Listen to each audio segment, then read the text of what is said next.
From people selling their products to massive companies, to a man who won an incredible amount of money on the lottery, we take a look at 10 overnight millionaires. Number 10. Pierre Le Guenic. For retired French electrician Pierre Le Guenic, becoming an instant mega millionaire can be attributed to who he worked for.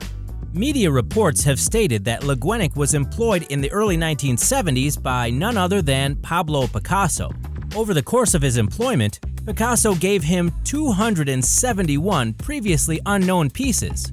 Even though there is some controversy over the authenticity of these works, the Cubist collages, lithographs, drawings, and notebooks are valued at an estimated £50 million.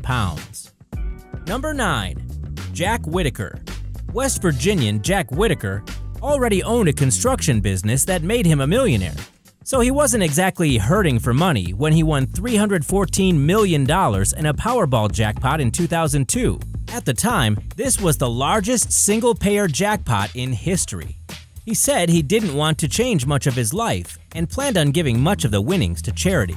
While he did succeed in making charitable donations, his life was unavoidably unchanged.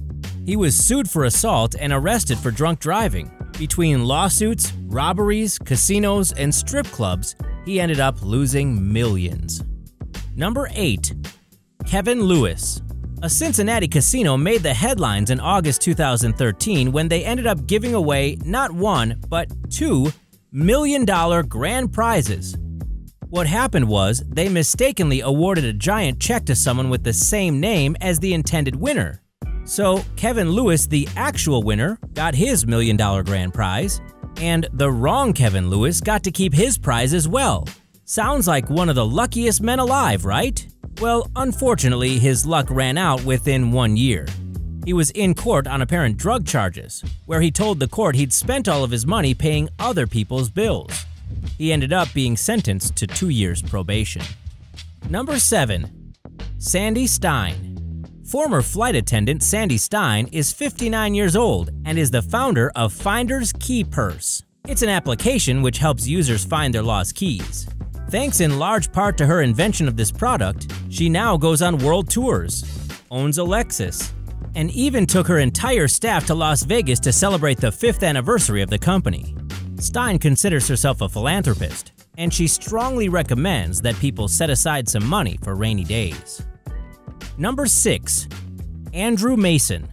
A Northwestern University music major, 29-year-old Andrew Mason is the brains behind Groupon.com, a social media sensation.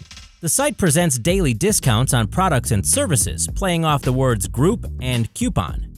Although a huge success story in itself, the site has been the target of acquisition talks. In fact, Google has reportedly offered $5.3 billion to buy the company out. Number 5. Oscar and Lorraine Stoller. Like North Dakota's Beverly Hillbillies, ranchers Oscar and Lorraine Stoller were in their 80s when they found out their property was sitting on a huge oil reserve. Even when the millions came rolling in, they kept rolling in their old pickup truck, stating that they liked their old stuff too much to replace it. Oscar died in 2013, and his obituary read like a man who was truly unchanged by his millionaire status. Neither the money nor the oil was even mentioned once. Maybe they should have been less modest. Number 4. Tracy Howe. Tracy Howe and her husband Peter Kraft designed college recruitment software. They helped it get off the ground and developed it for 8 years when they eventually sold the company. Tracy currently runs Sequential, a social philanthropy network. She also invested in her children's education, bought some horses, and some property in the Hamptons. Howe's advice on money? Be patient, especially when you have too much or, alternatively, too little. Number 3. Marv Doniger. Marv Doniger went to see his doctor, who failed to recognize and diagnose his cancer. In the ensuing medical lawsuit, he won $3.3 million. He already had a great job as a management consultant for Fortune 500 companies. After receiving the lawsuit money, he retired, bought a car, and 2 poodles. He also created a trust firm for his grandchildren. Doniger believed that when you come across such a large chunk of money, you're left with one of two choices: splurge on your short-term desires or make a conservative plan and invest for long-term goals. He was smart in preparing for unpredictable crises and emphasized the importance of financial security through proper planning and management. Number 2. Jonathan Duhamel. Montreal resident Jonathan Duhamel's long-term dream was to be an all-star hockey player in the NHL. His other passion was playing poker. He thought he would try his luck at the World Series of Poker in Las Vegas. And in 2010, the 23-year-old won $9 million in prize money. In addition to the huge purse, he's also the first Canadian ever to win the title. Number 1. Dave Gailey.